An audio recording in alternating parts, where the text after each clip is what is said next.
Letter वैदिक period के बाद जो स्पेशली नॉर्थ वेस्ट में ईरानी और ग्रीक के जो इन्वेजन हुए थे, आक्रमण, उनके बारे में, और दूसरा हमने जो उत्तरी भारत के अंदर बहुत सारे राज्यों का उदय हुआ था, हुआ क्या है कि लेटर वैदिक पीरियड में कृषि में विकास हुआ। कृषि के विकास की वजह से आर्थिक समृद्धि पैदा हुई और इसके साथ साथ ये भी हुआ कि जो ट्रेड था, व्यापार जो था, उसमें उन्नति हुई। ट्रेड व्यापार में उन्नति से, कृषि में उन्नति से क्या हुआ, जो इकोनॉमिक कंडीशन थी वो बेहतर हुई। जब इकोनॉमिक कंडीशन अच्छी हुई तो नगर जो है वो पैदा जन्म लेती। यानी हमने वैदिक पीरियड को पढ़ा था, क्या पढ़ा था कि वो सभ्यता रूरल सभ्यता थी, बड़े नगर नहीं थे। लेकिन इस पीरियड में हम देखते हैं कि नगर जो है, हमें बड़े बड़े नगर भी दिखाई दे रहे हैं, जैसे चंपा था, श्रावस्ती होगा, पाटलिपुत्र, राजगिरी, ये सब बड़े नगर थे जो उत्तरी भारत के अंदर हमने इस काल में। और उसका कारण क्या था? कृषि की उन्नति से। इसीलिए हम कुछ शब्द पाते हैं, जैसे हम इस उत्तरी भारत में हम पीरियड देखते हैं कि जनरली गृहस्वामी, गृहपति ये शब्द प्रयोग किसके लिए होता है? घर के स्वामी के लिए। लेकिन हम यहाँ देखते हैं कि बड़े बड़े किसानों के लिए, जो बड़ी खंडों के जो बड़े बड़े मालिक थे, जो आज की जिस भाषा में कहा जाए बड़े बड़े जागीरदार थे, जमींदार, वो बड़े बड़े स्वामी जो थे वो पैदा होने लगे थे। यानी अब केवल वो छोटे किसान नहीं रह गए थे ज़मीन पर खेती करने वाले, बल्कि बड़े भूखंडों के मालिक किसानों का भी हम इसमें वर्णन पाते हैं। इस पीरियड में हम ये भी देखते हैं कि ऐसे ऐसे बड़े किसान हैं, जमींदार, कि जो दान के रूप में या बौद्ध धर्म के उन्होंने डिफरेंट और जैन धर्म के डोनेशन के लिए बहुत बड़ी बड़ी अपनी धन और अपनी इनकम उन्होंने उस पर एक्सपेंड की है। एक आदमी कि जिसके बारे में कहते हैं कि साहब उसने 100 गांव की अपनी आमदनी, 120 गांव की इनकम जो थी वो उसने खर्च कर दी बौद्ध धर्म के उन्नति के लिए। इसका अर्थ ये हुआ कि उसकी इनकम इससे ज़्यादा होगी जितनी उसने खर्च की। ये पीरियड बेसिकली दो चीज़ों के लिए है, एक आर्थिक रूप से समृद्ध, वेल ऑफ, इस पीरियड में हम लोग देखते हैं, और दूसरे क्या हुआ कि कृषि की उन्नति से, दोनों चीज़ें बेसिकली लिंक हैं एक दूसरे से। कृषि की उन्नति हुई। अच्छा, उधर हमने कल पढ़ा था कि जब ईरानियों ने और रोमन्स ने, ग्रीक्स ने आक्रमण किया था तो क्या हुआ था कि ट्रेड हमारा बढ़ गया था। नए रूट मैंने आपको बताए थे कि सिकंदर के आक्रमण से पता चले थे, तो ट्रेड बढ़ा। तो ट्रेड बढ़ने से, कृषि बढ़ने से क्या हुआ, नए नए नगर पैदा हुए। इसका इम्पैक्ट ऐसा नहीं हुआ कि केवल अर्थव्यवस्था पर पड़ा, इसका इम्पैक्ट सोशल और पॉलिटिकल जो सिस्टम था उसके ऊपर भी पड़ा। जब आर्थिक रूप से लोग संपन्न होने लगे तो क्या होता है कि छोटी सी जगह है, उसकी शासन व्यवस्था भी छोटी सी हो जाएगी, आराम से रहेगी। जितना बड़ा साम्राज्य होगा उतनी उसकी जो शासन व्यवस्था है वो क्या होगी, जटिल होती चली जाएगी। उसके लिए ज़्यादा कैपेबल रूलर चाहिए होगा। तो इस पीरियड में हम देखते हैं कि ज़्यादा कैपेबल एडमिनिस्ट्रेटर रूलर जो है, शासक, वो हमें इस पीरियड में नजर आती हैं। साम्राज्य जो है उसका विस्तार होता है, राज्य जो है वो अपने साम्राज्य में परिवर्तित होने लगते हैं। यानी एक और पॉलिटिकली छोटे राज्यों की जगह बड़े राज्य होने लगे, दूसरी ओर उनके एडमिनिस्ट्रेटिव सिस्टम जो थी उसकी जटिलता बढ़ने लगी। रूलर जो थे, जाहिर है कि जब बड़ा साम्राज्य है तो उसको संभालने के लिए भी रूलर को ज़्यादा कैपेबल होना चाहिए।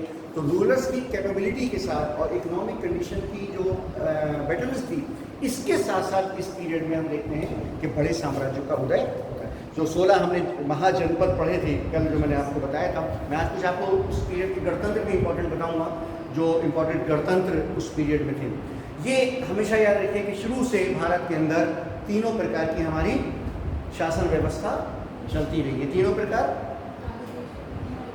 डेमोक्रेसी, गणतंत्र भी बहुत रेयर थे लेकिन थे, प्रजातंत्र भी, प्रजातंत्र में हेरिडिटरी प्रजातंत्र भी, यानी जो पिता के बाद उसका पुत्र जो है वो राजा बनता गया, और तानाशाही वाली भी हम देखें। लेकिन जनरली भारत के अंदर ये जो पूरा पीरियड है, लेटर वैदिक पीरियड से लेकर ये बाद तक का 600 BC तक का पीरियड, इस पीरियड में हमें वो बादशाह राजा नजर आते हैं जो हेरिडिटरी थे।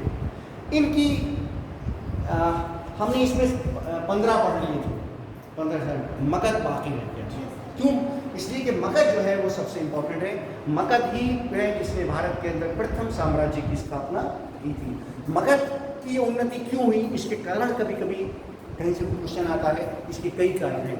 नंबर 1, मगध जो था उसकी ज्योग्राफिकल जो लोकेशन थी वो बहुत सूटेबल थी। यानी राजगीर और पाटलिपुत्रा जो दो राजधानियाँ रही, तो हमें सब जानते होंगे कि पहले राजगीर थी, फिर जब उदयन ने पाटलिपुत्रा बसा लिया तो पाटलिपुत्रा उसकी राजधानी हो गई थी। पाटलिपुत्र और राजगीर जो दो इसके सबसे इंपॉर्टेंट नगर थे, इन दोनों में से एक राजगीर थे, वो पहाड़ियों से घिरा हुआ था, एक पाटलिपुत्र था, वो नदियों से घिरा हुआ था। तो सुरक्षित थे वो, क्या थे वो, जियोग्राफिकल लोकेशन उनकी क्या थी, वो सुरक्षित थे, उन पर आसानी से अटैक नहीं किया जा सकता था या उन पर आसानी से आक्रमण करके उनके विरुद्ध सफलता प्राप्त नहीं की जा सकती थी। इस कारण मगध की उन्नति में या मगध के विस्तार में उसको सहायता मिली। क्यों? क्योंकि उसको आसानी से घेरा नहीं जा सकता। नंबर 2 क्या बात थी कि शायद कल भी इसकी चर्चा कुछ हुई थी कि लोहे से अस्त्र शस्त्र बनाने में बड़ी सहायता मिलती थी, और मगध का जो क्षेत्र था वहाँ पे बड़ी मात्रा में लोहा उपलब्ध हुआ। जो आयरन एज हमारी, उसमें लोहे की उपलब्धि जो है वो हमें मगध में सबसे ज़्यादा मिलती है। तो मगध में जो लोहा प्राप्त हुआ उससे मगध के शासकों ने क्या किया, अस्त्र शस्त्र हथियार बनाने में उनको सहायता मिली, और मगध के हथियार, मगध के अस्त्र शस्त्र थे वो दूसरे राज्यों की तुलना में सबसे अच्छे या उच्च क्वालिटी के थे। तो दूसरा एक बड़ा कारण मगध के उत्थान का क्या था, उनके हथियार अच्छे थे, उनके पास रिसोर्सेस थे लोहे की, उनके पास। तीसरी चीज़ ये कि मगध जो है वो आर्थिक रूप से जितनी और स्टेट थी उनमें सबसे बेटर पोजीशन रखता था, और सबसे बेटर पोजीशन रखने का कारण क्या था कि ट्रेड एंड कॉमर्स मगध की सबसे उच्च कोटि की थी, और उनका ट्रेड केवल इंटरनल नहीं था बल्कि उनका ट्रेड एक्सटर्नल भी था। वो जल थल दोनों से एक्सटर्नल ट्रेड भी करते थे। मैं अभी आपको बताऊंगा अभी ये जो थे वेस्ट एशिया से सबसे ज़्यादा ट्रेड जो बढ़ा है भारत में वो मगध के द्वारा ही बढ़ा गया। और मगध ने जब ये जो 15 राज्य थे इनमें से अधिकतर मगध के कंट्रोल में जब आ गए तो उसको पूरा एक पैसेज मिल गया था। यानी मगध को हम देखते हैं ना, बिहार और वेस्ट तक, या आपका सिंध, पंजाब सिंध इधर चले गई, पूरा वेस्ट एशिया तक उसका कंट्रोल मगध का हो गया, और उनको एक सेफ पैसेज मिल गया था ट्रेड के लिए, जिसने राज्य की उन्नति की ओर अग्रसर किया, और साथ ही साथ उसने क्या किया, उसने जो राजा थे उनको भी शक्तिशाली बनाने में। देखिए, राजा की जितनी इनकम होगी उतनी ही वो ज़्यादा शक्तिशाली होगा। जब इनकम होगी, देखिए उस काल में क्या, इवन मध्य काल में भी और आज भी, मैं बार बार शब्द यूज करता हूँ, जिसकी लाठी उसकी भैंस। जिस राजा के पास जितनी मजबूत शक्तिशाली सेना होगी उतना ही उसका दूर दूर तक डंका बजेगा। और शक्तिशाली सेना रखने के लिए क्या चाहिए होता है, आपकी अर्थव्यवस्था अच्छी होनी चाहिए, आपकी इनकम अच्छी होनी चाहिए। जब मगध की इनकम, आर्थिक व्यवस्था उसकी अच्छी हुई तो क्या हुआ, उसकी सेना भी बढ़ती गई, और जब सेना मजबूत हुई तो क्या हुआ, उसने आसपास के क्षेत्रों पर अपना अधिकार बढ़ा दिया। जब आसपास के क्षेत्रों पर अधिकार बढ़ा तो इनकम फिर अपने आप बढ़ने लगी। एक चेन थी कि आर्थिक क्षेत्रों पर अपने ये जो आसपास के क्षेत्र थे उन पर अधिकार करने से अर्थव्यवस्था अच्छी हुई, अर्थव्यवस्था अच्छी करने से क्या हुआ, सेना अच्छी हुई, सेना अच्छी करने से क्या हुआ कि दूसरे क्षेत्रों पर अधिकार करना हुआ।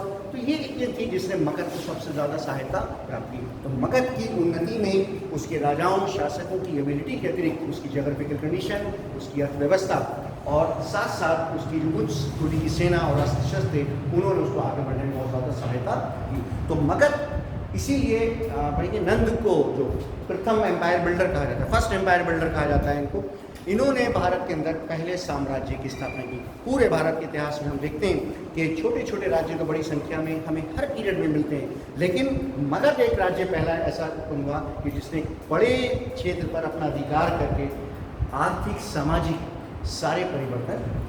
तो मगध हमारा कल रह गया था। इस मगध की इस बैकग्राउंड के साथ इसके जो इंपॉर्टेंट फैक्ट्स हैं वो मैं आज आपको, इसलिए कि मगध जो है मगध की इंपॉर्टेंस इसलिए भी है कि मगध ही जो है वो किसका सेंटर बना, मौर्यंस का सेंटर बना। यहीं से आप देखते हैं कि आगे के जो बड़े बड़े और जब मगध का डाउनफॉल हुआ है उसके बाद ही हम देखते हैं कि भारत की राजनीतिक व्यवस्था में भी डाउनफॉल आरंभ हुआ है। मगध के गुप्ताओं के बाद में उनके डाउनफॉल के बाद जो है फिर ये कनिष्क या हर्षवर्धन को छोड़ दें तो फिर मिडिवल पीरियड तक आते आते हमें कोई भी भारत का एक साम्राज्य हमें इतने बड़े स्तर पर हमें नहीं मिलता। तो मगध जो है वो हमारे लिए बहुत ही इम्पोर्टेंट है। चाहे इसमें आप उस पीरियड के थोड़े से कल मैंने शायद बताए थे कुछ गणतंत्र थे जैसे कपिलवस्तु, ये इनको आप जरूर लिख लीजिए क्योंकि ये मैच करने को कभी कभी आते हैं इसमें।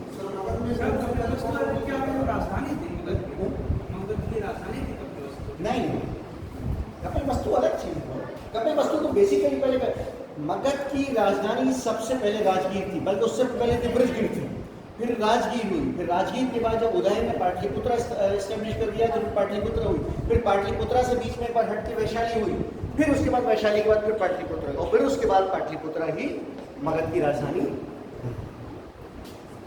मगध की राजधानी कुछ दिनों वैशाली रही, उससे पहले राजगीर रही और पाटलिपुत्र रही। ये मगध की राजधानी। अब आप पता है पहले हरियंका वंश था, फिर शिशुनागा वंश था, जो आएंगे उसके बाद आएगा नंद वंश। ये पूरा भी मैं आपको पूरी इनकी जो क्रोनोलॉजी जिसको हम कहते हैं वो पूरा क्रम बताएंगे। हरियंका वंश, बल्कि मैं इसमें जान रहा कि कल वो रह गए थे, चलिए उसकी थोड़ी बात करवा देंगे। मगध का जो सबसे पहला उल्लेख हमें मिलता है अथर्ववेद में मिलता है। मगध राज्य का सबसे पहला उल्लेख, प्राचीनतम उल्लेख है, वो अर्थवेद में मिलता है।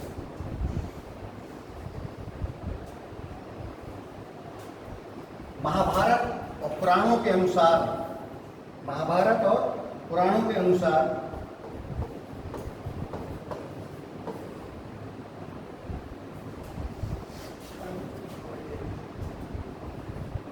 ब्रजरथम, चाहे आर लगा दीजिए ऐसे, ब्रजरथम ये प्राचीनतम वंश था जिसने शासन किया मगध पर। नॉन हिस्ट्री में महाभारत और पुराणों के अनुसार ब्रजरथम प्राचीनतम वंश था जिसने मगध पर शासन किया। हरियंका वंश से भी पहले,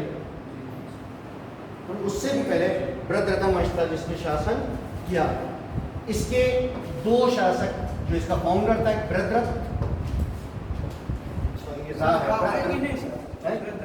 ब्रजरथम, ये रा ऊपर लगा दीजिए, ब्रजरथम हिंदी, इसमें हमने पढ़ा है इसमें अंग्रेजी में सर, तो मुझे कभी कभी अंग्रेजी बड़ी मुश्किल होती है। ब्रजरथ जो था वो इसका फाउंडर था। ये और इसका बेटा जरासंध, ये इस गो वंश के शासक थे। महाभारत और पुराणों के अनुसार ये प्राचीनतम वंश था।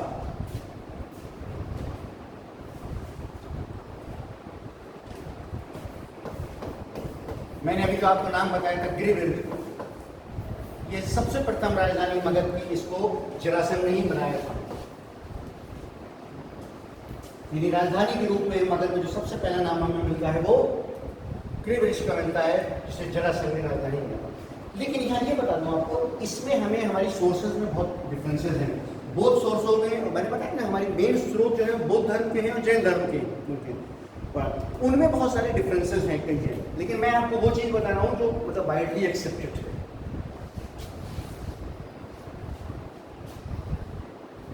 क्योंकि बहुत से बौद्ध ग्रंथ जो हैं वो इनको नहीं मानते। ये मैंने आपको बताया था महाभारत पुराणों के अनुसार। कौन? ये ब्रजरथम वंश। बौद्ध वंश जो है, सॉरी बौद्ध ग्रंथ जो है वो इनको नहीं एक्सेप्ट करते। वो कहते हैं कि बिंबिसारा ही सबसे प्राचीन शासक है। समझ में ना बात है? लेकिन महाभारत और पुराण जो है उनके अनुसार प्राचीनतम ये है और बिंबिसारा इनके बाद है। फिर बिंबिसारा के बाद से जो है वो सब एक्सेप्ट करते हैं कि वो सबके लिए कॉमन है। क्लियर है ना ये बात? ये जो है आपका हरियंक वंश, ये सबसे प्राचीन, यहाँ से बेसिकली हमारा जो हिस्टोरिकल पीरियड है वो एक तरह से आरंभ हो रहा है। हरियंका वंश,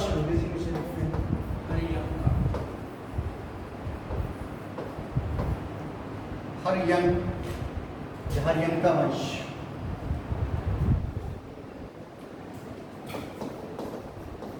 पाँच सौ 444 से 412 BC तक। इसका जो प्रथम शासक था वो बिंबिसारा था। बिंबिसारा था।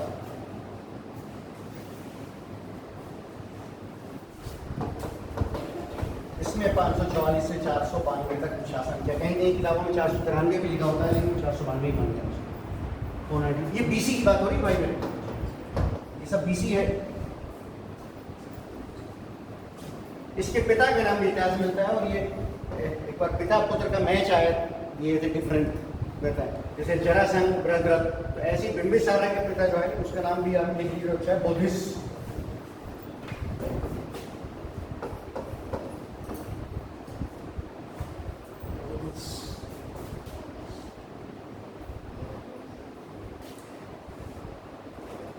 ये राजगृह का शासक था, जो राजगीर बाद हुआ राजगृह, और यही इसकी राजधानी थी सबसे पहले।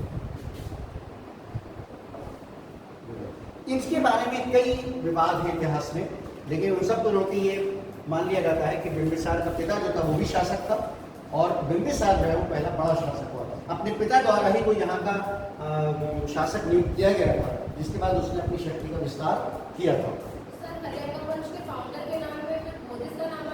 नहीं, बिंबिसार का ही नाम आएगा। हाँ, इसलिए नहीं आएगा उसका नाम कि वो उसके बारे में ये कहते हैं कि वो छोटा कोई राजा था। सर समझ नहीं आ रहा सर, हरियंका सर वंश जो था सर ये कहाँ से आया है? मैं वो बता, ऐसा है, हरियंका वंश से पहले जैसे हमने बस नाम दिया, ये छोटे मोटे राजा थे। इसमें बिंबिसार पहला व्यक्ति था कि जिसने साम्राज्य का विस्तार किया, और ये इसके और इसके पुत्र जो जिन्होंने शासन किया वो हरियंका डायनेस्टी कहलाए। वो क्या कहलाए? वो हरियंका डायनेस्टी कहलाए। मैंने अभी आपको बताया था कि ये इससे पहले जो नाम मैंने लिए ब्रदर, तो वो ये पुराणों के अनुसार है और महाभारत के अनुसार है। बौद्ध ग्रंथ जो हैं वो इसको उनको नहीं मानते, वो कहते हैं कि इतिहास यहीं से आरंभ होता है मगध का। समझे आप? वो क्या कहते हैं कि इतिहास यहीं से मगध का आरंभ होता है। अब भाई समझ में क्लियर है ना ये बात? ये यूँ समझिए आप कि तमाम सोर्सेस के अनुसार बिंबिसारा पहला रूलर था, बड़ा रूलर, जिसके काल से मगध साम्राज्य जो है उसने शक्ति प्रदान करना, उसको शक्ति मिलना आरंभ हुई थी, उसका विस्तार आरंभ हुआ था। अब जैसे इसका एक नाम और हमें मिलता है, क्षत्रोजस।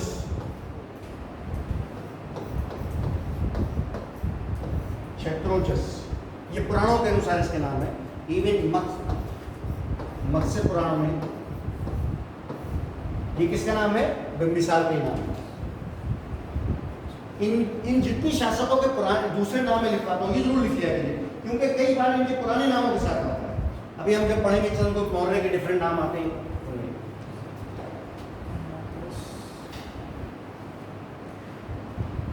ये मैंने बताया था मत्स्य पुराणों में इसका नाम है।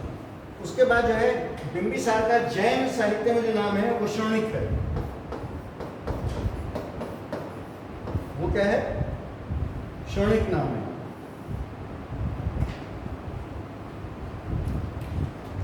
अब क्या है कि असल में विवाद जो होता है ना इतिहास में इसीलिए होता है।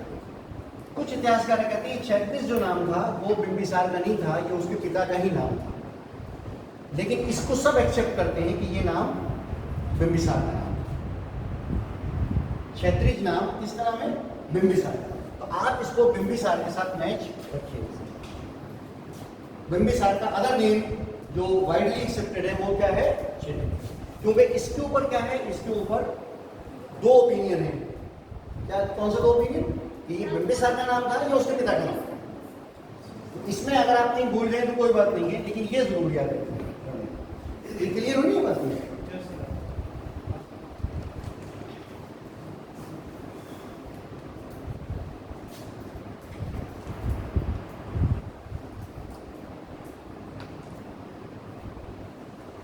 ये इसने जो अपने शासन की बिंबिसार आवाई बिंबिसार इसने जो शासन का एक्सपेंशन किया, इसने दोनों पॉलिसी अपनाई, कूटनीति, युद्ध। कूटनीति में इसने क्या किया? इसने जो मैट्रिमोनियल अलायंसेस है, वैवाहिक संबंधों के साथ इसने आसपास के राजाओं से अपनी स्थिति मजबूत की। ये पहला भारत का शासक था कि जिसने भारत का, हम इसलिए कह रहे हैं कि अब आज के ज़माने में भारत ही कहेंगे, मतलब वो मगध का नाम, कि जिसने मैट्रिमोनियल अलायंसेस के लिए कहते हैं कि इसके बारे में स्रोतों में आता है कि इसकी 500 पत्नियां थी। अब 500 तो हो सकता है एग्जिबिशन हो भी सकती, नहीं भी हो सकती, कुछ भी हो सकता है, लेकिन बहरहाल इसका मतलब है कि इसको बहुत सारी उसमें 3-4 पत्नियां हैं जो बहुत इंपॉर्टेंट हैं, जिनकी वजह से उसकी स्थिति बहुत शक्तिशाली हुई थी और इतिहास में उनका नाम भी है। जैसे महाकौशला,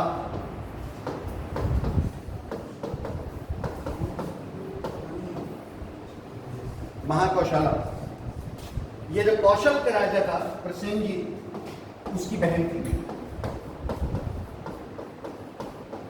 प्रसेनजी जो कौशल का राजा था, कौशल देश, उसकी बहन थी महाकौशला। इसको एक लाभ ये हुआ कि इसको जहेज में काशी का एक बहुत बड़ा क्षेत्र, बहुत से गांव, बहुत से क्षेत्र इसको जहेज में मिले।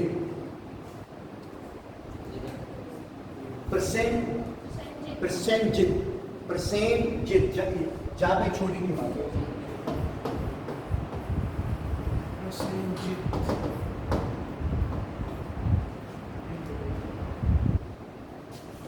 अच्छा, आप देखिए ये हमेशा से रहा है, इवन बाद में अभी तक अंग्रेजों और पुर्तगीज के बीच में आपको मालूम होगा कि गोवा जो है वो फिर उनको शहजादी को उसको जेल में दे दिया गया था।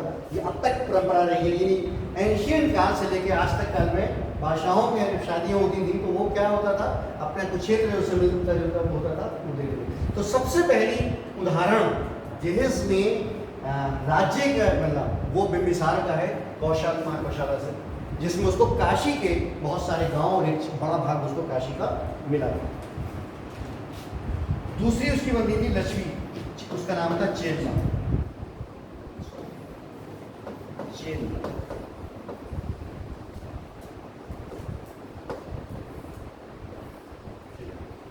ये जो लक्ष्मी राजा था चेतक, उसकी चेतक, ये लक्ष्मी शहजादी थी, लक्ष्मी राजकुमारी थी। लक्ष्मी के शासक चेतक की पुत्री थी चेलना।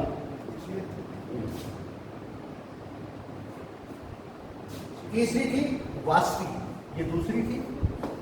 चेलना को कहीं कहीं छा सा भी लिखा हुआ मिलता है, वो इंग्लिश में CHH लिखा होता है चेलना, तो कंफ्यूज मत होइएगा इससे। ये मैं बार बार कहता हूँ कि सब शब्द का वर्ड का अपना स्ट्रक्चर ध्यान में रखिए, क्योंकि होता क्या था, मैं बताऊँ क्या है, क्या फर्क होता है कि संस्कृत में और जो पाली भाषा की होती है उसमें थोड़ा सा अंतर हो जाता है। जैसे गृहपति गहपति, उसमें गृहपति हो गया, उसमें गहपति हो गया, तो इस कारण ये डिफरेंसेस आते हैं। तीसरी वास्वी, ये विदेह के राजा है। और चौथी थी शोमा।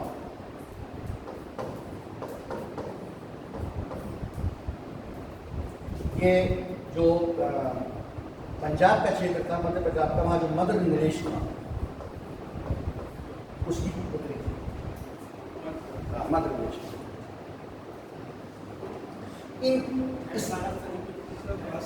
वास्वी ये विदेह की पुत्री थी, विदेह नरेश की। शोमा ये ईस्टर्न पंजाब का, sorry not eastern, central Punjab जो पोर्शन है, मध्य वहाँ की राजकुमारी थी।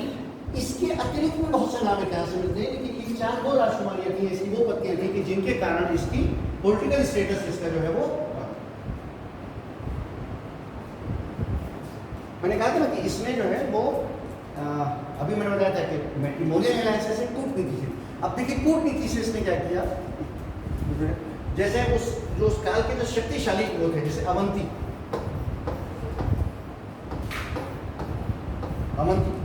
उसका जो शासक था चंड प्रद्योत महासेन, जिसका कल मैंने बताया भी था कि उसने बंदी बना लिया था उससे बड़ी दोस्ती रखी।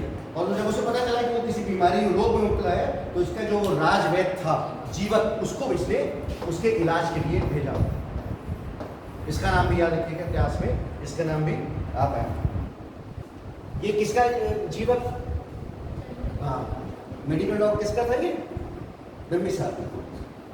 और अवंती का जो राजा था वो मैंने कल बताया था चंड, जिसके ने बहुत शक्तिशाली था, उसने क्या किया, देखा पता चला उसकी वो बीमार है, तो अपना वैद्य भेजा उसके इलाज के लिए, जहाँ इसने उसका कामयाब इलाज किया, जिसकी वजह से इसको क्या हुआ, लाभ हुआ, इसकी पॉलिटिकल स्टेटस में वृद्धि हुई। शक्तिशाली हुई ना, शक्तिशाली दुश्मन के साथ मित्रता रखने की। देखिए इस तरह के बहुत विचार हैं, आपको शायद बताऊँ मैं कैसे। देखिए हम लोगों में नेशनलिज्म, राष्ट्रीयता बहुत बाद में, आज तक नहीं है इंग्लैंड में। जब उसने शाहजहां की बेटी का क्या नाम था उसका, मैं नाम भूल बताऊंगा, अंग्रेज, उसने जब उसका इलाज किया तो शाहजहां ने कहा कि इसको बहुत भारी भरकम आदमी था, बोले इसके बराबर सोना हीरे तोल के दे दो इसको। तो उसने कहा नहीं जो मुझे सोना चांदी चाहिए, केवल आप मेरे जो भाई बंधु आते हैं अंग्रेज, उनको फ्री व्यापार करने की इजाज़त दी, लेटर ग्रांट कर दिया, ये ग्रांट कर, ये होती है राष्ट्र। जहांगीर के वाला था, शाहजहां के उसका था वो बेटी का इलाज।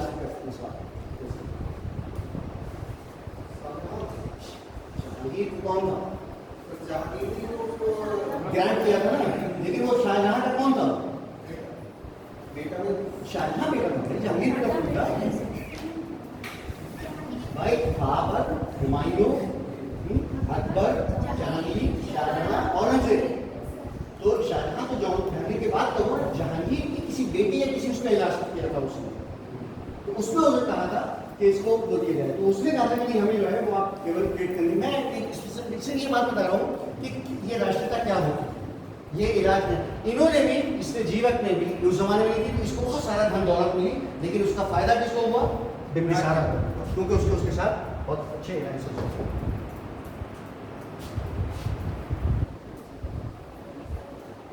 इसके अतिरिक्त उस जमाने के और शासक थे, उसके साथ भी उसने बहुत अच्छे, जिसमें दो नाम आते हैं जो उसके बहुत अच्छे मित्र थे, जिससे उसको हमेशा सहायता मिली। एक सिंध का शासक था।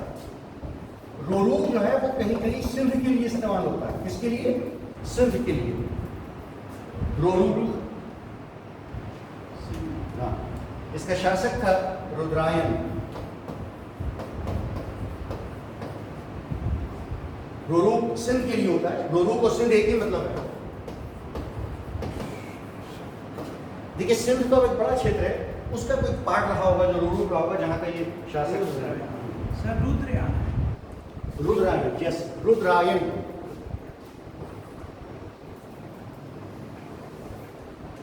ऐसी गंधार जो है वहां का जो राजा था पुक्कुसती, वो भी उसका बहुत मित्र। ये दो शक्तिशाली राजा, ये कहा गंधार।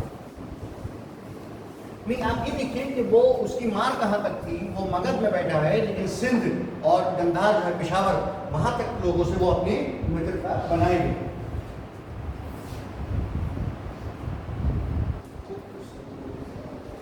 ये कूटनीति का प्रयोग था। तीसरा क्या किया उसने? आक्रमण करके भी किया, जिसमें उसने अंग का राज शासक था, अंगराज, अंग का जो राज्य था उसके ऊपर उसने आक्रमण किया। और बल्कि उस आक्रमण में वो वहां का जो था ब्रह्मदत्त वहां का शासक था, ब्रह्मदत्त।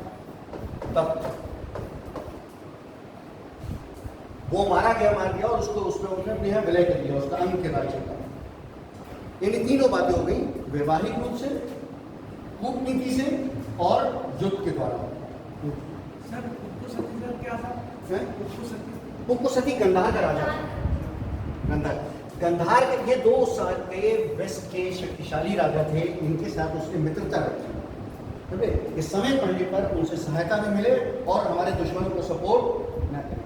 ये पढ़ने कभी वर्ल्ड हिस्ट्री पढ़ेंगे तो देखिए कि ये first world war, second world war हुई, उसके बड़े कारणों में भी ये था कि जब जर्मनी में सबका पार्टीशन हुआ है, तो ये क्या क्या होता है इन्होंने कि गुप्त संख्या करते थे, मित्र बनाते थे ताकि दुश्मन को अकेला छोड़ दें।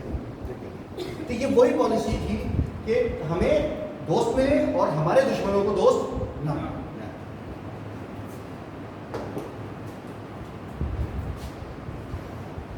और यहाँ ये बिम्बिसारा ने इसका विलय कर लिया और यहीं पे, और यहाँ अपना बेटा जो था अजातशत्रु, उसका इसमें उसे एक शब्द लिख लीजिए, याद रखिए, उपराजा। उस काल में केवल राजकुमार को किसी प्रांत का गवर्नर कहते हुए वो उसके लिए उपराजा के शब्द, वो उपराजा नियुक्त किया जाता था। उपराजा के लिए आज की भाषा में जो हम शब्द यूज करते हैं वो वायसराय का शब्द यूज करते हैं। वो क्या शब्द यूज करते हैं? वायसराय का। तो अजातशत्रु को अंग का उपराजा बनाया था किसने? विलय करने के बाद बिम्बिसार। यानी अजातशत्रु शासक बनने से पहले अंग का उपराजा था।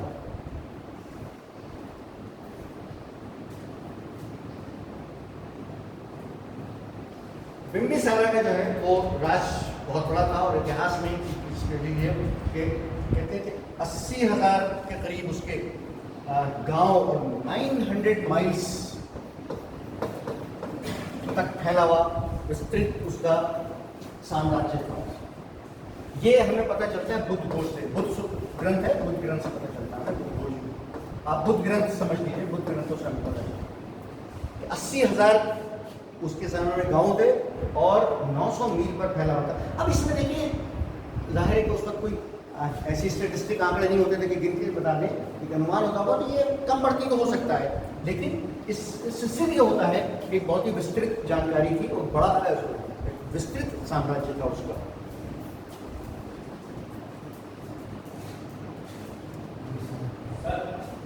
ड्यूटी होगी आपको क्या पता नहीं? मेरी है अभी 300 है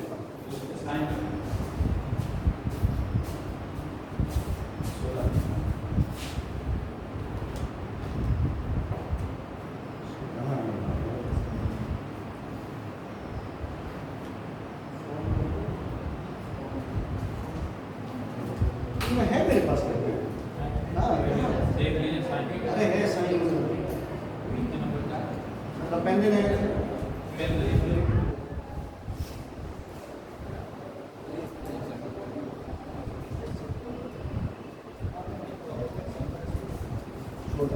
नहीं 19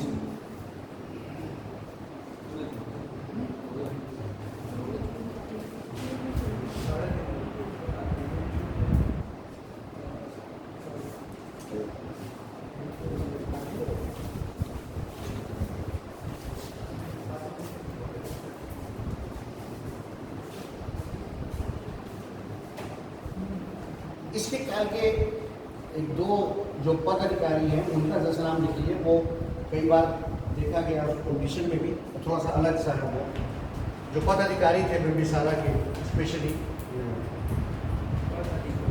मतलब उसके जो पोस्ट होल्डर थे उसके सपथ उसका नाम जो है थोड़ा सा टिपिकल अंग्रेजी में हिंदी में दोनों में आप उसको लिख सकते हैं।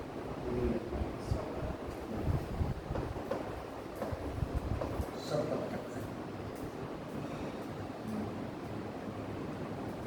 कहते हैं और आगे महामात सपथ महामात या महामात वही पाली और पर्शियन उसका संस्कृत का डिफरेंस आ गया। ये तो मिनिस्टर के लिए या मंत्री के लिए या अधिकारी के लिए यूज होता था। सब्बतक महामात ये उसका एक पदाधिकारी था। कुछ लोगों का मानना यह है कि ये शायद सेनापति होता था, कुछ अधिकारी था।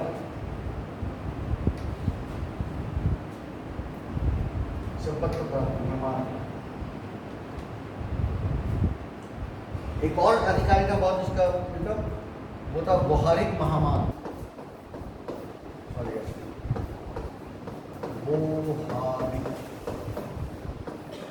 वहारिक महामात इसके बारे में लोगों ने कि ये शायद न्यायाधीश होता था, जज न्यायाधीश जज होता था। कि दो इम्पोर्टेंट पदाधिकारी थे जो उस काल के मिलते हैं। प्रांत में बताऊंगा, प्रांत में राजकुमारी जनरल होता था जो उप राजा के नाम से जाना जाता था, वही गवर्नर होता था हमारा।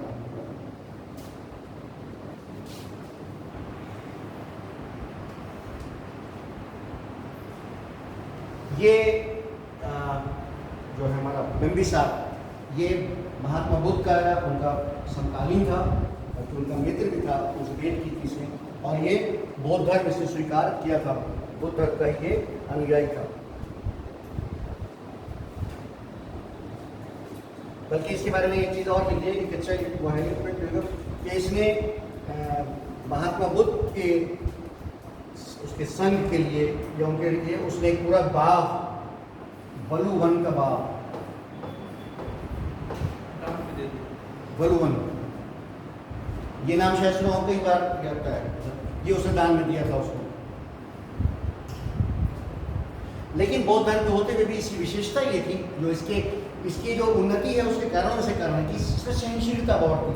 इसने जैन के लिए, जैन धर्म के लिए और ब्राह्मण धर्म दोनों के लिए इसने सहनशीलता दिखाई। जैन और ब्राह्मण दोनों के लिए इसके दान पात्र हमेशा खुले रहे, इसने किसी के साथ कोई उसमें भेदभाव नहीं किया। लेकिन स्वयं जो खुद बौद्ध धर्म का अनुयायी रहा, वो बौद्ध धर्म के विकास के लिए इसने कार्य किया। अब यहाँ थोड़ा सा बड़ी लंबी चौड़ी कहानी है इसकी मृत्यु की।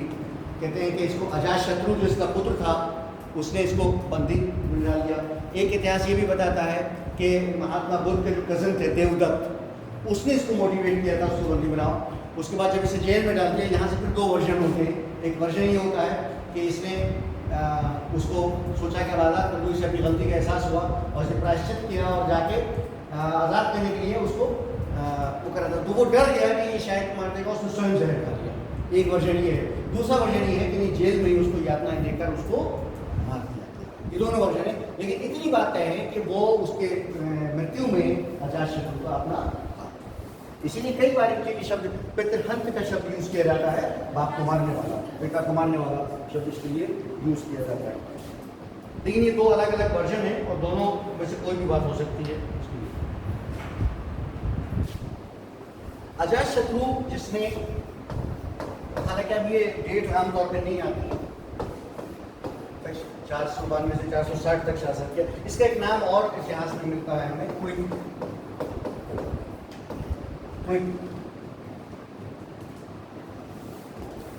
इसने भी अपने पिता की जो विस्तार की नीति थी उसको इसने फॉलो किया, और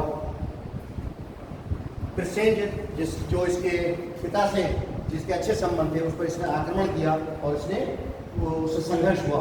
लेकिन संघर्ष के बाद जब दोनों में कोई निर्णायक युद्ध हुआ तो इसलिए फिर दोनों में मित्रता हो गई उसके रास्ते। इसका जो है, और मित्रता भी नहीं बल्कि इसमें जो आपका प्रिसेंजेंस था उसकी बेटी वाजिरा से विवाह हो गया।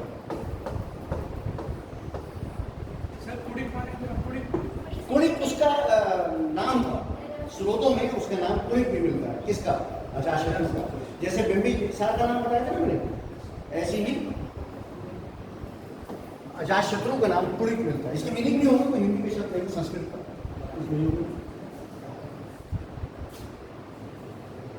प्रसेनजीत से इसका संघर्ष हुआ, मित्रों और उसकी बेटी से इसने उसकी शादी कर ली दोबारा से। इसका सबसे ज्यादा जो हुआ वो हुआ जो वज्र का संघ था उससे इसका टकराव हुआ। वज्जी भी लिखा होता है, वज्र भी होता है। वज्र का जो संघ था, फेडरेशन, उससे उसका टकराव हुआ। इस टकराव के दो कारण बताए जाते हैं। एक तो ये कि जो गंगा नदी थी उस पर अधिकार के लिए टकराव हुआ था। गंगा नदी के बारे में कहते हैं कि गंगा नदी के किनारे हीरो की खान थी, उस खान पर अधिकार के लिए इन दोनों का टकराव हुआ था। एक कारण इसका वज्जी के टकराव के साथ। ये इसलिए याद रखिएगा कि ये क्वेश्चन इंपॉर्टेंट है और ये चीजें आती हैं इस तरह की।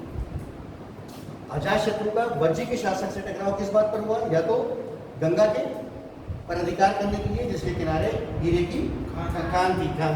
इसके अतिरिक्त एक और कारण बताया जाता है, वो बताते हैं कि इसकी जो चेतक जो था, जो लक्ष्मी राजा था, जिसकी बेटी से उसकी शादी हुई थी अजातशत्रु की, उससे उसके दो बेटे थे। किसके बेटे थे? दो? अजातशत्रु नहीं, बिंबिसार भाई। अजातशत्रु के दो सौतेले भाई हुए। अजातशत्रु के वो दो सौतेले भाई हुए। उनमें उसने जो है, उसने वो उनके बल्कि नाम भी चाहे आप लिख लीजिए, अगर नाम है हल एंड बेहल। ये बिंबिसार के पुत्र थे। हाँ, बिंबिसार ने इनको एक हीरे का हार और एक बड़ा उसका स्पेशल हाथी था सैनाब, ये दोनों बिंबिसार ने अपने इन दोनों बेटों को दिए थे। अजातशत्रु जब शासक हुआ तो उसने इन दोनों से इसकी डिमांड की कि ये वापस लो। इन दोनों ने वापस करने की अपने नाना के पास चले गए, चेतक के पास। फिर इनका संघर्ष, लेकिन उस संघर्ष में जो है वो इसको विजय प्राप्त हुई और इसे उस लक्ष्मी राज्य को भी अपने अंदर उसने मिला लिया। यानी लक्ष्मी राज्य से इसके युद्ध के दो कारण हैं। पहला कारण गंगा पर अधिकार का पता था, और दूसरा कारण क्या था? ये जो इसके दो सौतेले भाई थे, उनको इनके बाप ने जो हीरे का हार और हाथी दिया था वो इसने वापस मांगा। जो उन्होंने मना कर दिया और वो अपने नाना के पास गए, और वहां से फिर इनके बीच में संघर्ष हुआ, और उस संघर्ष में लक्ष्मी राज्य को इसने पूरी तरह से अपने राज्य में मिला लिया। युद्ध करने के बाद हाँ, सैनाग, सा या ना आकटंडा का सैनाग, ये हाथी था जो बिंबिसार ने अपने उन दोनों पुत्रों को दिया था। सैनाग और एक हीरे का हाथी, दो चीजें। ये जो दो कारण हैं, ये दोनों कारण अलग अलग स्रोतों में हमें मिलते हैं। हो सकता है कि एक ही कारण हो और हो सकता है कि दोनों।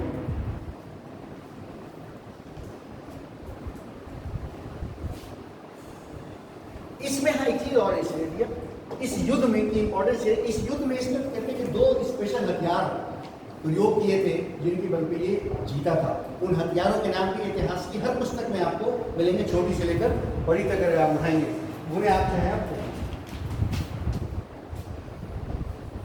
महाशिला कांटक, महाशिला कांटक, और दूसरा है रथभूषण। कहते हैं कि ये इनमें से एक जो है वो कोई ऐसी मशीन टाइप चीज थी कि जिससे बड़ी भारी मात्रा में पत्थर फेंके जाते थे, जो एक समय में ही होती ना, जैसे उसमें महाभारत दिखाई कि मारा उसने वो कौन सा मारा सब गिरते चले गए। हाँ, ब्रह्मशाला होता है। इसको मशीन थी तो जिसमें पत्थरों फेंकते थे, एक साथ बहुत सारे पत्थर प्रेशर से, जिससे बहुत संख्या में लोग मारे जाते थे। और इसी प्रकार से ये कोई इस प्रकार का यंत्र था कि इसके से जो अग्रिम बनती थी सेना की, उसको इसने नुकसान पहुंचाया था। इन दो हथियारों के नाम इतिहास की आपको हर पुस्तक में मिलेंगे, जो इसने इस युद्ध में यूज किए थे लक्ष्मियों के विरुद्ध।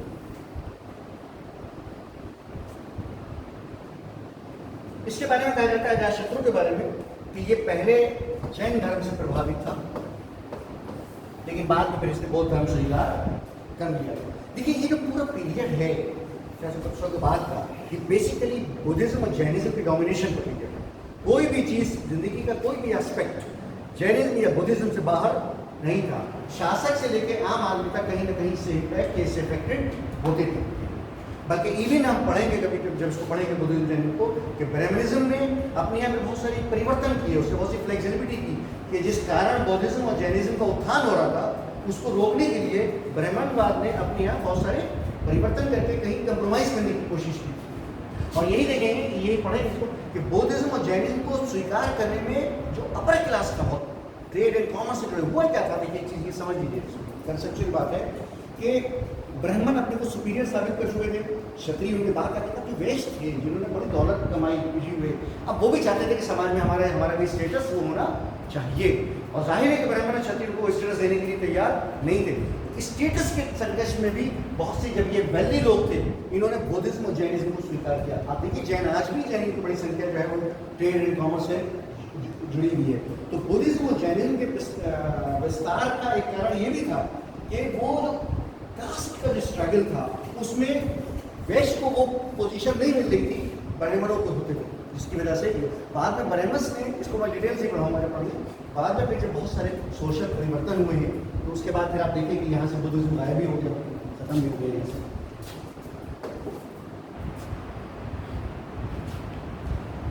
इसके बारे में ये तो मैं बता ही चुका हूँ आपको, वो नाम याद रखिएगा जो बताया था मैंने, क्या, देवदत्त का, जो गौतम बुद्ध का कजन था। वो कहते हैं कि जिसके कहने पर उसने अपने पिता को जेल में डाला।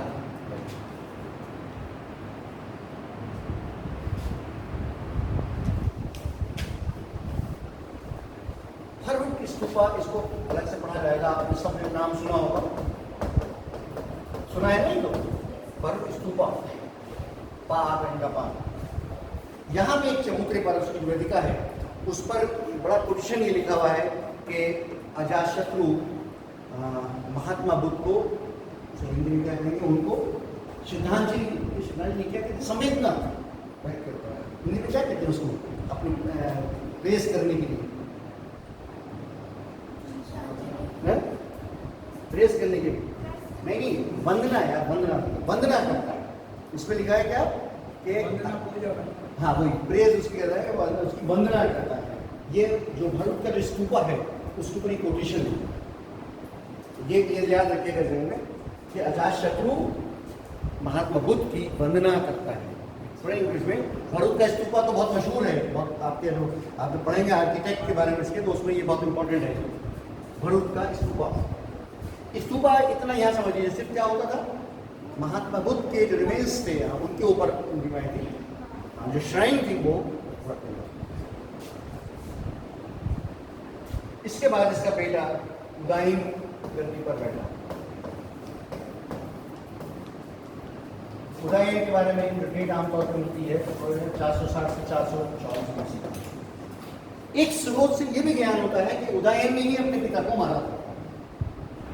एक स्रोत से ये भी पता चलता है कि उदयन ने ही अपने पिता को मारा था। यानी जिस प्रकार अजातशत्रु ने अपने पिता को मारा था, उस तो जेल में जाके मारा था, लेकिन कहते हैं कि अपने पिता यानी अजातशत्रु की मौत का कारण भी उसका पुत्र। देखिए हमेशा से रहा है, हर मुगल बादशाह ने अपने बाप के खिलाफ विद्रोह किया, सबने विद्रोह किया। देखिए पढ़े उसको सबने, हुमायूं को छोड़कर जहांगीर, अकबर हुमायूं, जहांगीर ने अकबर, शाहजहां ने जहांगीर और औरंगजेब ने शाहजहां, सब ने विद्रोह किया। यानी आप देखेंगे असली सत्ता ऐसी चीज़ है, पॉलिटिक्स पावर, कि उसमें फिर सारे इमोशंस जो है वो पीछे रह जाते हैं। तो इसके बारे में एक स्रोत में कहता है कि उदयन ने ही अपने पिता को मारा, इसीलिए कुछ स्रोतों में इसके लिए भी पितृहंत का शब्द प्रयोग किया गया है, पितृहंत। अब इसमें देखिए क्या कंट्रोवर्सी हुई। एक सोच कहती है पितृहंत है, दूसरी सोच कहती है कि पितृभक्त। वजह यह है कि वो उसकी प्रशंसा करता है तो वो पितृभक्त हो गया, उसको वो कहते हैं नहीं पितृभक्त है। लेकिन ये सोच में है, दोनों चीजें मौजूद हैं।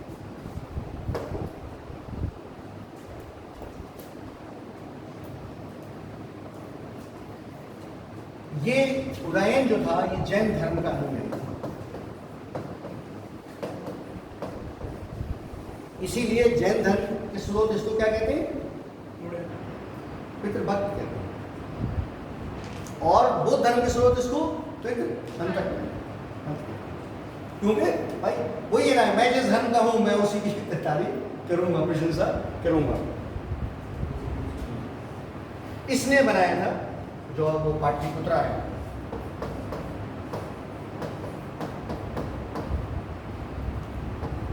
पाटलिपुत्रा या पाटलिपुत्र, सोन और गंगा नदी के संगम पर, गंगा और सोन नदी के संगम पर इसने पाटलिपुत्रा नगर की स्थापना की। पाटलिपुत्रा जो बाद में पटना कहलाया, बल्कि पाटलिपुत्रा के 3 नाम हैं अलग अलग। एंशियंट काल में ये भी याद रखिएगा, एंशियंट काल में पाटलिपुत्र, मिडिवल काल में अजीमाबाद, मध्यकालीन जो भारत है हमारा मुगल है उसमें कहलाता था अजीमाबाद, और आधुनिक काल में क्या कहलाता है, पटना कहलाता है। तीनों एंशियंट मिडिवल के तीनों नाम हैं, लेकिन पाटलिपुत्रा जो है वो हमारे इतिहास के बहुत ही इंपॉर्टेंट गिनी चुनी सिटीज में से है, जिसके साथ इतिहास का एक बड़ा हमारा जुड़ा हुआ है। ये पाटलिपुत्रा इसलिए बताया, उसका भी आप चाहे नाम लिख लीजिए वो तो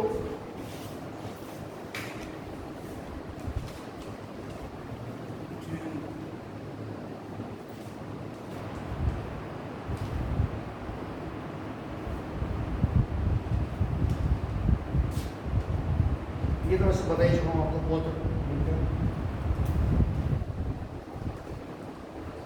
इसने अब इस पाटलिपुत्रा की इसको उसकी राजधानी बनाया फिर, और इसके बीचों बीच इसने जैन टेम्पल, बहुत ही भव्य जैन टेम्पल जो है वो इसने बनवाया। मैंने बताया था कि जैन धर्म का स्वीकार कर लिया था और उसी को इसने प्रमोट किया उदयन ने। इसकी एक और विशेषता इतिहास में लिखी हुई है, ये आचार्यों के उपदेश सुनने में से बहुत मजा आता था। आचार्यों के उपदेश सुनने में, प्रवचन सुनने में से बड़ा मजा आता था, और ये निरंतर इसकी जो दिनचर्या होती थी उसमें इसका एक पार्ट इसका उपदेश सुनते में ही पूरा था। और कहते हैं कि उपदेश सुनते में ही इसको किसी ने मार दिया, इसको बंद कर दिया।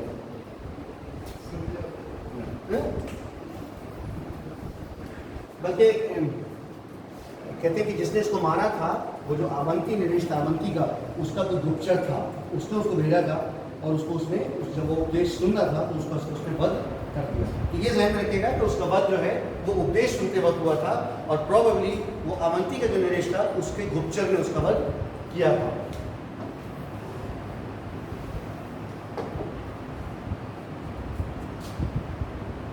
उदयन के बाद कहते हैं ये साम्राज्य जो है ये कौन सा वंश है, हरियंक वंश। हरियंक वंश, वही कंफ्यूजन था शुरू में भी, ये याद रखो। हाँ, ऐसा होता है, मैं एक चीज और समझ लीजिए। हाँ, वंश का मतलब होता है फैमिली, अंग्रेजी में कहते हैं डायनेस्टी। उससे संबंधित जितने शासक होते हैं, कभी कभी होता है कि वंश का नाम उसके फाउंडर के नाम पर पड़ता है, कभी कभी वंश का नाम उसकी जाति के नाम पर पड़ता है। शिशु नाम का वंश का नाम उसके नाम पर पड़ता है, कभी कभी कोई और संबंधित होता है, जैसे खिलजी वंश कहलाता है। वो सब डायनेस्टी, वो एक परिवार जाति के लोग थे। ठीक है, गुलाम वंश वो जाति नहीं थी, वो सब गुलाम रहे थे, इसलिए गुलाम वंश कहलाया। तो वंश का नाम किसी भी कारण भी पड़ सकता है। तो इस वंश का नाम क्या था? हर्यक वंश। हर्यक वंश में ये उदयन उसका दूसरा शब्द था। उदयन के बाद इसके 3 बेटे गति पर बैठे बारी बारी, अनिरुद्ध,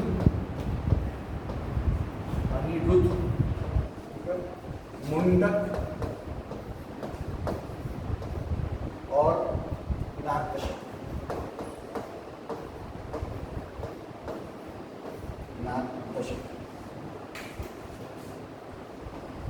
कहते हैं बारी बारी बैठे बैठे, और ये इसमें अंतिम जो था नागदशक था, और इसके बारे में इसको पुराणों में इसके लिए एक शब्द यूज किया जाता है, टाइटल है इसका, उपाधि इसकी दर्शक।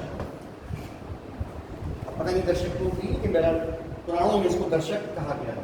इसको नागदशक को कहा गया।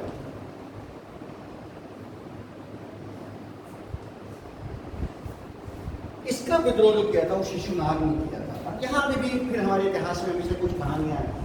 कहें है कि शिशुनाग ये जो थे अंत में तब वो जब नहीं इनका पतन होने लगा, साम्राज्य में इनकी पकड़ ढीली पड़ने लगी, लोगों में अशांति फैलने लगी, कहते हैं अब चोरी उड़ने बदमाशी बढ़ने लगी, तो जनता इसके बहुत विरुद्ध हो गई और जनता ने विद्रोह किया और इसको सपोर्ट शिशुनाग कहते हैं, कोई कहते हैं इसका मिनिस्टर था, कहते हैं इसका शहर से पसारा था, सेनापति था शिशुनाग, और उसको सपोर्ट किया और उसको मार दिया गया, उसको गद्दी पर। ये पहला फैक्ट है कि किसी न किसी रूप में जनता उसमें शामिल थी, जनता ने विद्रोह किया था। और शिशुनाग जो है वो जनता की सपोर्ट से या सेना की सपोर्ट से, एक इसके बारे में थ्योरी है कि जनता के साथ साथ सेना के, जगह सेनापति था तो पूरी सेना इसके साथ थी। जैसे पाकिस्तान में होता रहता है अक्सर, सेना रिवोल्ट कर देती है, तो सेना ने रिवोल्ट किया और इसको क्या कर दिया, शासक बना दिया शिशुनाग।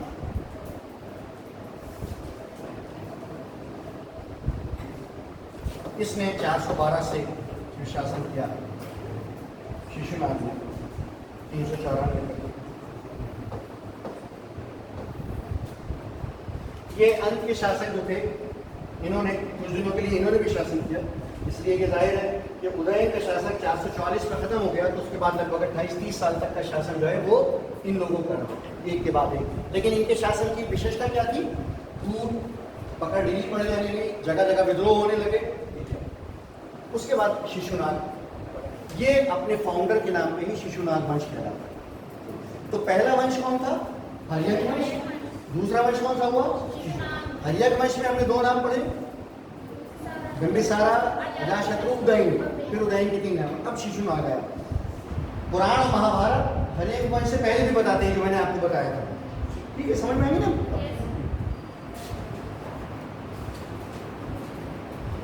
इसका बड़ा काम यह है शिशुनाग का, इसके काल में जो अवंती राज्य था उसका विलय कर लिया गया मगध। शक्तिशाली बड़े राज्य का मगध के अंदर विलय कर लिया गया, वो इसकी एक बड़ा वो था।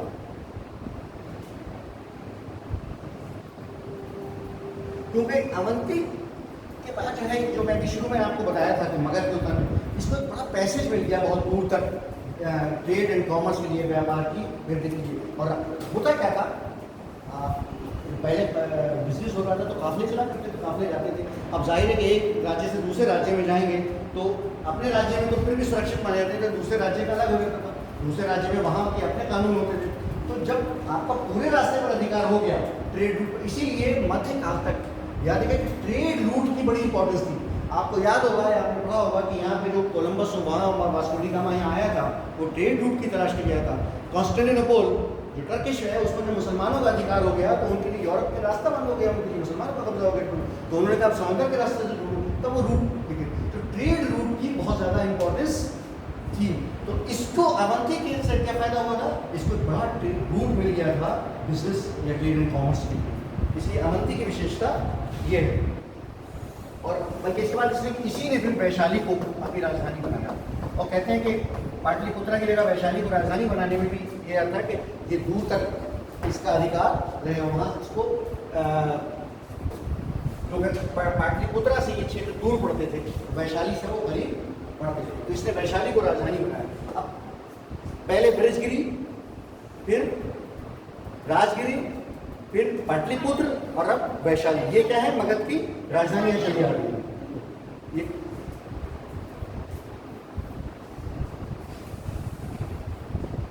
शिशुनाग वंश के बारे में कई हुआ है कि ये सब एक्सेप्ट करते हैं कि ये भी क्षत्रिय वंश का ही, ये भी क्षत्रिय वंश का राजा है।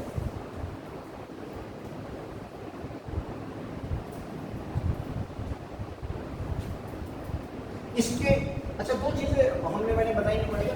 अजातशत्रु के काल की एक इंपॉर्टेंट घटना थी फर्स्ट बुद्ध काउंसिल, प्रथम बुद्ध बैठा है कौन के बुद्ध हमको पढ़ेंगे, डिटेल से पढ़ेंगे, यहाँ बस ध्यान रखिए। वो उसके ज़माने में फर्स्ट बुद्ध कहते हैं वो अजातशत्रु के ज़माने में हुई। इसके बाद जो है शिशुनाग जो है वो इसका बेटा गद्दी पर बैठा, कालाशोक। कालाशोक का नाम जो है वो काकवर्ण में मिलता है। क्या मिलता है? काकवर्ण।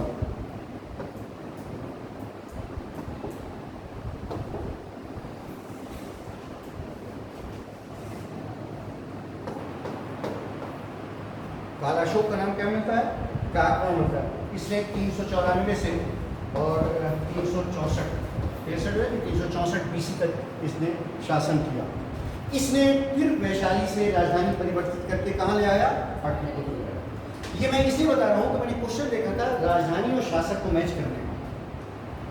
राजधानी और शासक को वृद्धरथ के जमाने में थी, वही बलिराज जो ने बताई सबसे पहले, और फिर बाद में राजगीर हुई बिंबिसार के जमाने में, फिर उदयन के जमाने में पाटलिपुत्र हुई, और इसके शिशुनागा के जमाने में वैशाली हुई, और फिर कालाशोक के जमाने में पाटलिपुत्र हुई, और फिर चेंज नहीं हुई। राजधानी के मामले में रीजनल स्टेट में पाटलिपुत्र, और भारत में यानी में दिल्ली, यानी दिल्ली जो है दिल्ली का इसका पुराना नाम था। सबसे पहले तोमर ने बसाई थी। तोमर जाति होती है ना कोई, तोमर में रही, तोमरों से फिर चौहानों ने ली, चौहानों से पहले तुर्कों ने ली, और सबसे पहले इसको राजधानी बनाया था किसने? इल्तुतमिश। इल्तुतमिश ने जब से राजधानी बनाया था तब से लेके आज तक बीच में कुछ पीरियड छोड़ दीजिए, भारत की राजधानी दिल्ली ही रही है। बीच में कुछ क्वेश्चन रहा हुआ, और ये दिल्ली लगभग 11 सिटीज़ हैं अलग अलग जो बसे हैं। न्यू दिल्ली सबसे आगे में बसा है। ये भी हम पढ़ेंगे एक एक करके सारे सिटीज़ इनको।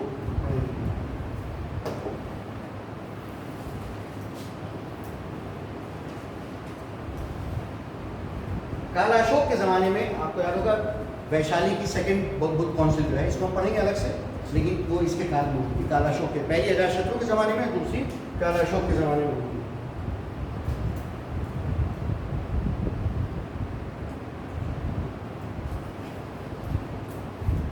कालाशोक जो है उसके बारे में भी है कि उसको भी मारा गया था छुरे से। वो कहते हैं कि वो अपनी राजधानी के पास घूम रहा था तो किसी ने उसके गले पर छुरा, वहाँ पर उसको मार दिया था। और कुछ लोग कहते हैं कि उसको मारने वाला जो व्यक्ति था वो था महापद्मनंदा। उसको हम अभी बाद में पढ़ेंगे। कालाशोक को जिस व्यक्ति ने मारा था प्रोबेबली वो कौन था? महापद्मनंदा था, नंदा का फाउंडर था। लेकिन अभी महापद्मनंदा की एंट्री बाकायदा नहीं हुई है, क्योंकि इसके बाद इसके 10 पुत्र थे जिन्होंने शासन किया। किसके पुत्र थे? 10 कालाशोक के पुत्र, यस, जिन्होंने फिर 344 तक शासन किया। 364 में उदयन की मृत्यु हुई, और 364 से 340 तक 20 साल के लगभग में उसके 10 पुत्रों का नाम मिलता है कि जिन्होंने थोड़े थोड़े समय के लिए बारी बारी अलग अलग समय में शासन किया। इस पीरियड के बारे में एक विशेषता ये भी बताते हैं कि जो बहुत बाद में भी हम देखते हैं कि शासक शक्तिशाली नहीं थे, बल्कि इनके अधिकारी जो थे वो ज़्यादा शक्तिशाली थे। और जिस तरह ये अनुमान है कि उसको मारने वाला महापद्मनंदा था, तो हो सकता है वो खुद भी उस समय की शक्तिशाली उस पर रहा हो। अब आइए इनके जो सबसे इम्पोर्टेंट वो है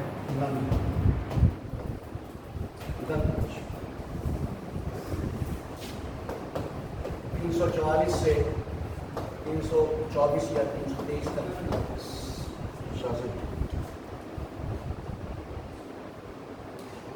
इसका वो और लिख लीजिए। अभी कौन सा वंश पढ़ा था हमने इससे पहले? शिशुनाग वंश का। शिशुनाग वंश है, उसका जो अंतिम शासक था शिशुनाग वंश का, उसका नाम भी लिख लीजिए, क्योंकि वो मिलता जुलता है, कंफ्यूजन। उसका नाम है नंदीवर्धन। क्या नाम है उसका? नंदीवर्धन। कुछ जगह पे महानंदवर्धन भी मिलता है। ये वो उससे कंफ्यूज मत होइएगा, महापद्मनंदा नहीं है ये अलग है। ये इसके पुत्रों में से कालाशोक के, ये इसका अंतिम शासक था इस वक्त का, शिशुनाग वंश का।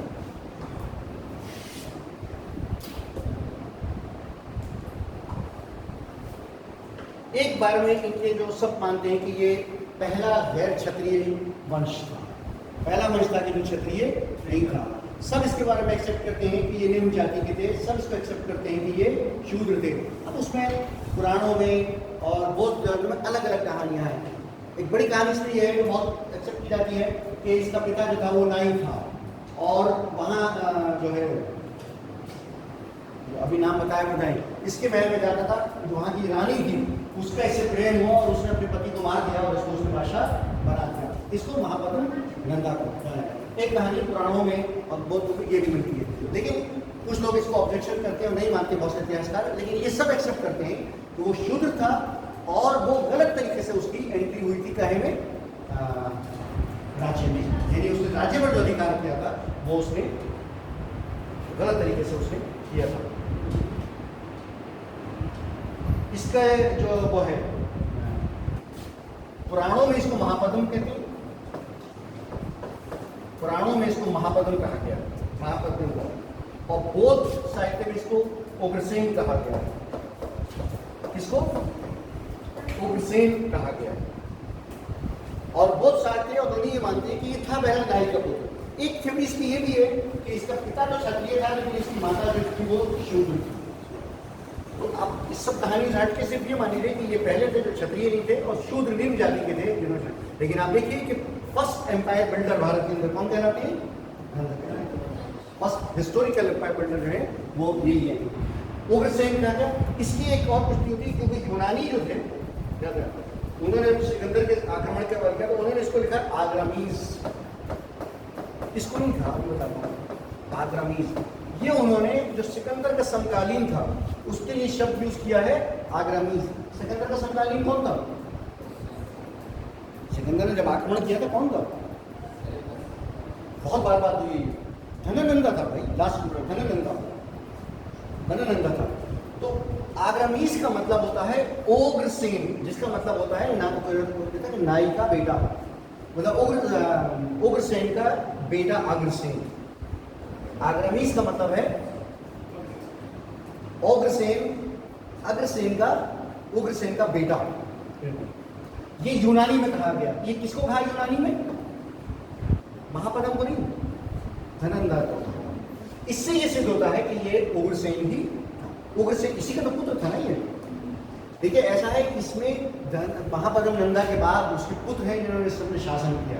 कोई तीसरा इसमें थर्ड जनरेशन नहीं आई इसमें, फर्स्ट जनरेशन है, उसके बाद सेकंड जनरेशन है जिसने शासन किया। तो जो लास्ट रूलर था धननंदा वो भी कौन था? महापद्म नंदा का पुत्र था।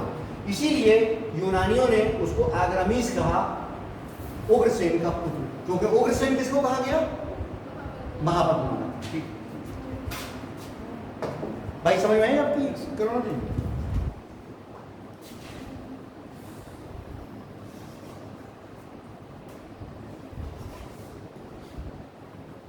ये महापद्म नंदा था कि जिसने अपने लिए शब्द यूज किए, एक रात,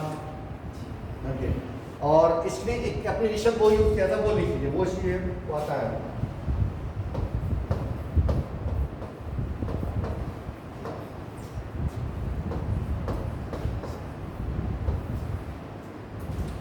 सर्वक्षांत्रक, इसका अर्थ होता है क्षत्रियों का विनाश करने वाला, डिस्ट्रॉयर ऑफ क्षत्रिय।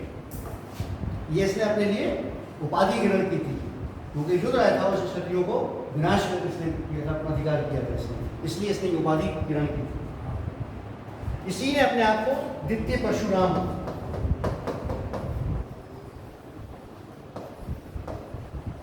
द्वितीय परशुराम, सेकंड परशुराम कहा, या सेकंड परशुराम का अवतार कहा इसने। परशुराम का अवतार या सेकंड परशुराम इसने अपने लिए उपाधि ग्रहण की। इसी प्रकार इसने अपने आप को कलिअंश की उपाधि ग्रहण की। हमेशा एक चीज और हिस्ट्री में याद रखिएगा, इस तरह की उपाधि जब कोई ग्रहण करता है तो बिना वजह नहीं करता है, कुछ अलग से होता है कि जिसकी वजह से उन उपाधियों को ग्रहण करता है। ये एक तो बिल्कुल अलग रहता था, दूसरे अब तक सब क्षत्रिय थे, उनको इसने एक्साइट करके बिल्कुल अलग कर दिया था, और नीचे से उठ के अपने आप को शूद्र की से ऊपर उठकर इसने ये पोस्ट की थी। इसीलिए इसने अपने लिए सारी उपाधियां ग्रहण की। लेकिन इसने बहुत शक्तिशाली साम्राज्य की स्थापना की। ऐसा शक्तिशाली साम्राज्य कि जिसके मैंने बताया था आपको उस दिन कि सिकंदर की फौजें भी आगे बढ़ती भी रही थी, इसलिए कि सिकंदर जो पूरी दुनिया को पता करता हुआ आया था, लेकिन इनकी सैनिक शक्ति को देख के उनकी अपनी थकन भी थी, उनका अपना भी था, लेकिन ना आप कितने भी थके हो, अगर आपका दुश्मन कमजोर है तो आप सोचेंगे चलो इसको और मारते चलो, लेकिन अगर आप देखेंगे कि नहीं मजबूत है तो आप आसानी से आगे। एक्चुअली यही हुआ था सिकंदर के साथ।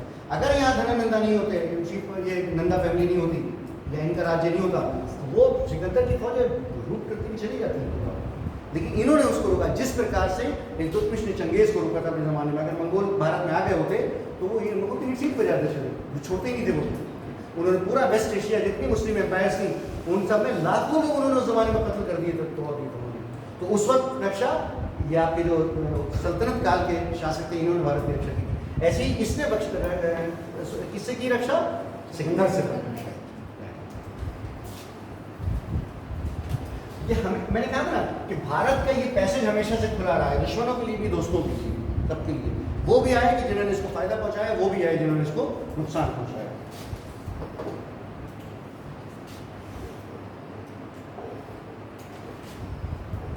इसीलिए कहते हैं कि कलिंग को भी इसी ने जीता था सबसे पहले। वो कलिंग जिसकी वजह से अशोक पूरी मॉडर्न हिस्ट्री चेंज हो गई, उसको सबसे पहले उसके इसने विजय किया था। उसके अलावा से जो मैंने बताया था ना कि इसके ज़माने में कौशल जो राज्य था उसने भी विद्रोह कर दिया था, उसके विद्रोह का भी इसने दमन किया। और एक दो विद्रोह हुए, उन विद्रोहों का दमन किया। क्या होता है ना, जब कोई अचानक से आके धरती पर बैठता है तो जो दूर दूर के लोग होते हैं वो सोचते हैं कि हम अपने आप को स्वतंत्र कर लेंगे। ये पूरे भारत के इतिहास में आपको मिलेगा। लेकिन इसने अपने को केवल ये शो नहीं किया कि इसने गलत अधिकार किया, बल्कि इसने अपनी एबिलिटी शो की। इसने अपने विरुद्ध होने वाले हर विद्रोह को दबाया, इसने बहुत शक्ति के साथ। यानी बिम्बिसारा ने जिस राज्य की नींव डाली थी, उसने बिम्बिसारा से ज्यादा इसको शक्ति दृढ़ किया उसको।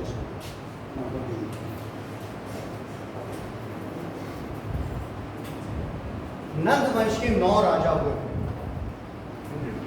ये 9 नंद कहलाते हैं। क्या कहलाते हैं ये? 9 नंद। इनके चाहे आप नाम लिख लीजिए, इनमें से 2-3 नाम कई बार आते हैं। सबसे पहले महाबोधि वंश,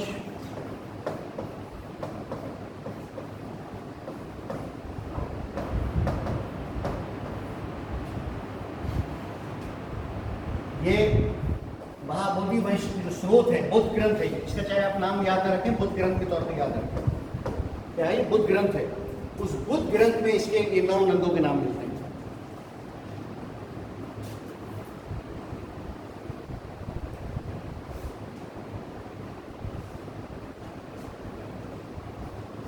इसमें बहुत पहला नाम तो आपको याद ही है, उग्रसेन। उसके बाद पंडुक,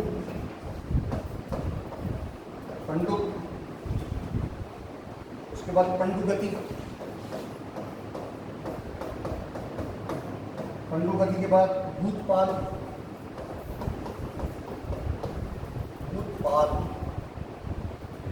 राष्ट्रपाल,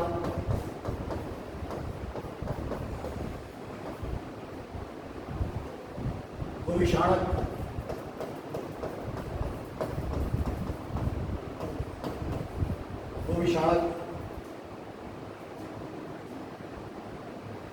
दशासिद्धक,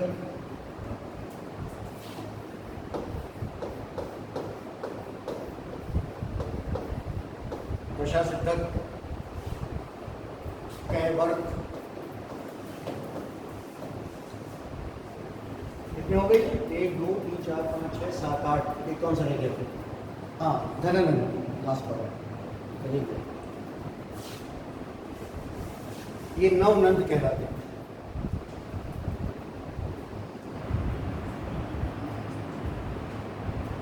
इनकी 2-3 विशेषताएं आप रखते हैं। इन्होंने एक विशाल और शक्तिशाली सेना का निर्माण किया। अच्छा, मगध में एक और इनको वो मिला था एडवांटेज की मगध की, कि इनको आसपास इतने हाथी बड़ी संख्या में मिल गए, जिसकी वजह से गढ़ सेना तैयार करने में इनको बड़ी सहायता मिली थी। और ये सेना की सबसे शक्तिशाली सेना नंदाओं ने ही इसका निर्माण किया, तैयार किया।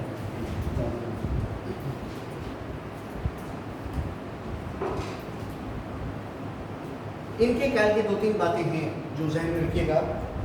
ये अलग बात है कि ये जनता में पॉपुलर कभी नहीं रहे, ये भी अजीब बात है कि जनता में पॉपुलर कभी नहीं रहे। उसके कारण ये भी बताते हैं कि ये क्रूर थे, इनमें से अधिकतर जो थे वो क्रूर थे। आप कितने भी अच्छे एडमिनिस्ट्रेटर हो, कितने भी आप खुशहाली पैदा करते हैं, लेकिन अगर आप क्रूर हैं और आप जस्टिफिक इंसाफ नहीं करते हैं तो आप जनता में पॉपुलर नहीं होंगे। तो ये जनता में पॉपुलर नहीं थे, लेकिन उसके बावजूद इनकी सेना शक्तिशाली थी, इनका एडमिनिस्ट्रेटर बड़ा सख्त और बहुत कठोर था और किसी को भी विद्रोह करने की कोई इसमें उसकी गुंजाइश नहीं थी। ये उसी के साथ साथ आर्थिक रूप से भी ये नंद वंश ने पूरे पिछले काल में सबसे ज़्यादा जो आर्थिक समृद्धि थी वो इन्हीं के काल में हमें नजर आती है। बल्कि कहते हैं कि मॉरियस ने बाद में इनकी जो अर्थव्यवस्था थी उसी की बेस पर, उसी की नींव पर उन्होंने अपनी एम्पायर खड़ी की थी। ये नंदाओं की भारत को देन है कि शक्तिशाली सेना और आर्थिक स्थिति की दृढ़ता ये उन्होंने दी। अब होता है एक आदमी बड़ा अच्छा एबिलिटी बहुत होती है, लेकिन वो मिजाजन बहुत खराब होता है, बहुत सी चीज़ होती है। तो ये क्रूर थे इनमें से, इसकी वजह से जनता में पॉपुलर कभी नहीं थे। तो तीन चीज़ें और फैक्ट्स में देखिए, जैसे खटशाल, ये जो है वो था, कहते धनानंदा का सेनापति था ये। कुछ लोग कहते हैं बड़ा अधिकारी मिलता था, लेकिन अधिकतर लोग कहते हैं कि उसका सेनापति था भट्टशाल धनानंदा का। ऐसे एक नाम और मिलता है शक्तार, एक नाम राक्षस भी मिलता है। ये उसके बड़े अधिकारी थे उस काल के, कि जिनका एडमिनिस्ट्रेशन में योगदान है, सेना और एडमिनिस्ट्रेशन में जिनका योगदान है वो नाम नहीं है।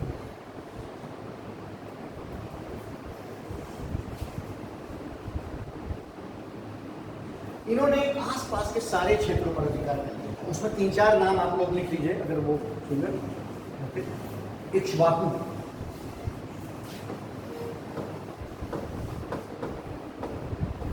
इक्ष्वाकु, पांचाल,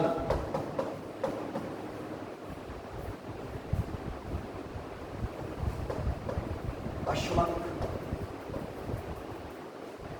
कलिंग करो, बात हो चुकी कलिंग करो, कुरु, मैथिल,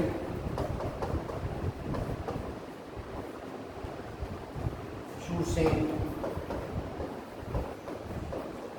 ये मैंने कुछ के नाम बता दिए, अधिकतर इन्होंने इस पर अधिकार कर लिया था।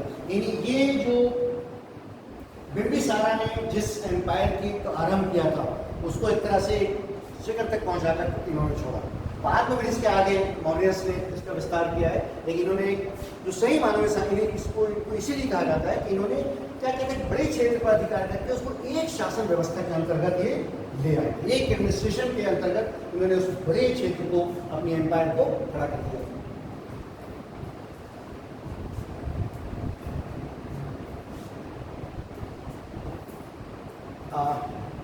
ये सब तो बात हो जाए। एक इसमें एक चीज़ और है, आपने सुना होगा, बहुत पढ़ा होगा, खारावेल का हाथी गुम्फा का विलेख, बहुत जो लोग पढ़ते हैं ना, बहुत क्लियर, उससे एक चीज़ रिलेटेड है, वो आप कहेंगे कि कलिंग विजय जो है वो हमें इसी में मिलता है। खारावेल का जो हाथी गुम्फा का विलेख है उससे हमें इनकी निंदाओं के कलिंगा की विजय और इस बात का परिणाम मिलता है कि वहाँ उसने एक नहर का निर्माण कराया, महापद्मनंदा द्वारा नहर का निर्माण और कलिंगा की विजय। इसका स्रोत क्या है?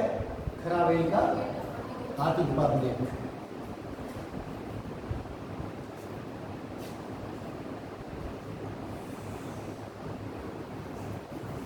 ये मैंने कहा था ना कि प्रथम महान ऐतिहासिक सम्राट थे और इसके कई स्रोत हैं। जो यूनानी और ईरानियन आर्मीनियन थे उसमें एक सोर्स है जेनोफोन की लिखी हुई, जेनोफोन की साइरोपीडिया, हम तो इसे इंसाइक्लोपीडिया के उसको याद रखते हैं, साइरोपीडिया। उसके अनुसार क्या है, देखिए आप उसकी इनकी निंदाओं की इंपॉर्टेंस क्या है।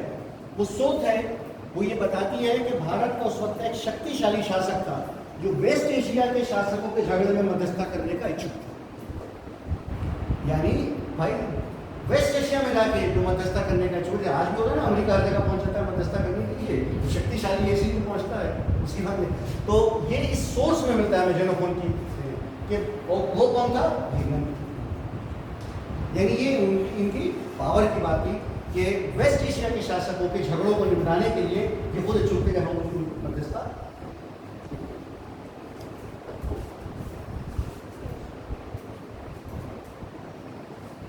इन्हीं के काल में एक्चुअली देखिए, शासक जब शक्तिशाली होते तो बहुत कुछ देते हैं। इन्हीं के काल में पाटलिपुत्र जो है वो साहित्य और शिक्षा का सबसे बड़ा केंद्र बन गया। इन्हीं के काल में देखते हैं बहुत दूर से लोग जो हैं और बड़े विद्वानों का यहाँ पर चर्चा और विद्या का चर्चा पाटलिपुत्रों में होने लगा। इस काल के कुछ जैसे पाणिनि जो है, व्याकरण का जो आपने नाम सुना होगा, व्याकरण में सुना है ना इसका, पाणिनि का सुना ना, पाणिनि वो इसी काल का था। बल्कि वो कहते हैं कि वो नंद शासकों का मित्र था। शासक क्या, बल्कि जो मेन इसका फाउंडर था महापात नंदा, उसका मित्र बताते हैं इसको। इसके अलावा इस काल के 2-3 अन्य विद्वान जो इंपॉर्टेंट है उनमें लिख लीजिए। वर्ष ये नाम है, उपवर्ष, वरुचि और कात्यायन। इसमें कात्यायन बहुत प्रसिद्ध नाम है और पाणिनि, ये 2 नाम बहुत प्रसिद्ध हैं। ये इसी काल के हैं। बाद में जितना मौर्य गुप्ताओं के बारे में हम देखते हैं कि एक बहुत बड़ा यहाँ पे सेंटर में उसमें आता है, उसकी आधारशिला भी बेसिकली गंगाओं ने ही रखी थी।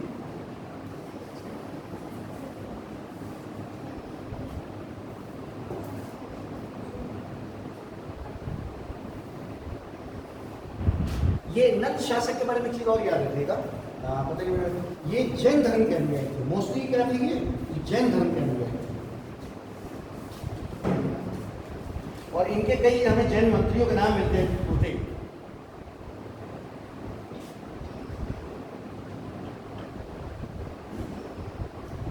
कल्पा एक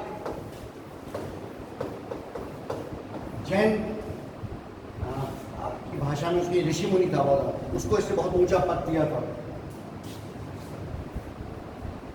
और कहते हैं कि इसी की सहायता से महापद्मनंदा ने अपने आप को क्षत्रियों को विनाश करने वाला, क्षत्रियों को विनाश किया था।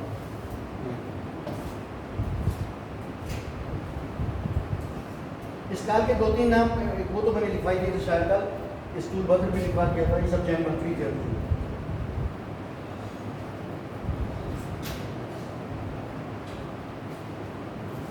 तीन चीजें नंदाओं और इसके बारे में याद रखें।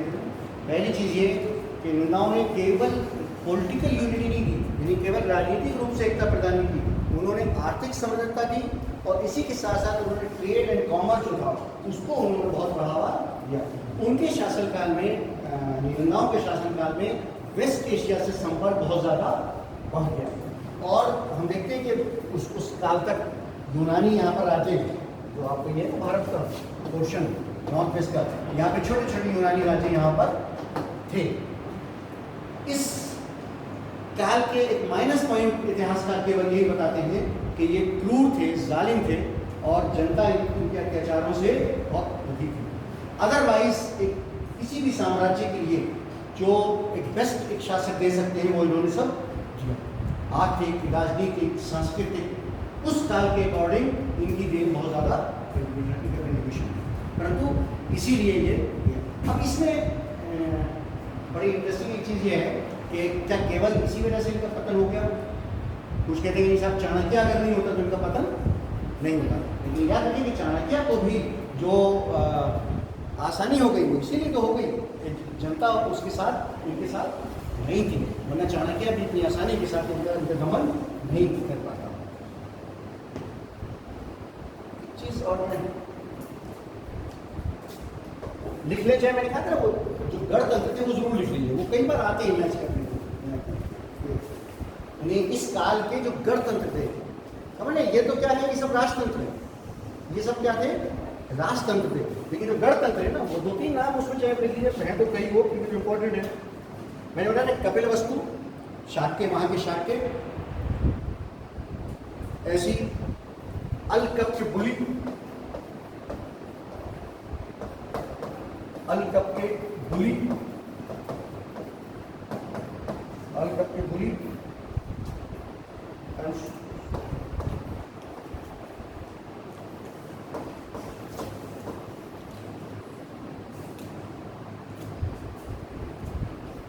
ये पहले माँ है, सुम सुभारा गिरी, सुम सुभारा गिरी, पहले गा है फिर रा, सुभारा गिरी, सुम सुभारा गिरी के मत या दिन को फक भी गा होता है। इसके अलावा किस पुत्र के कलम,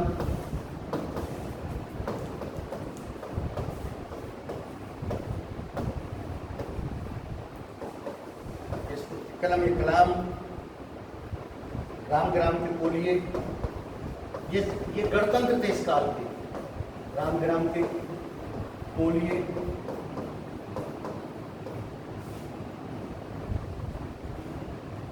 कुशीनार के मल, कुशीनार के मल,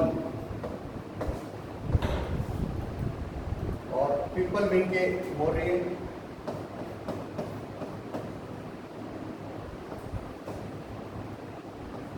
पिपलीवन के मोर्रे,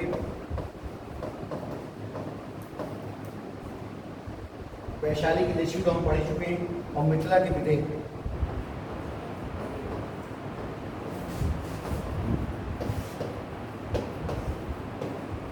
मिथिला के विदेह, ये गणतंत्र थे इस काल के। इस काल को आप मिथिला के विदेह, कुशीनार के मल, अल कब के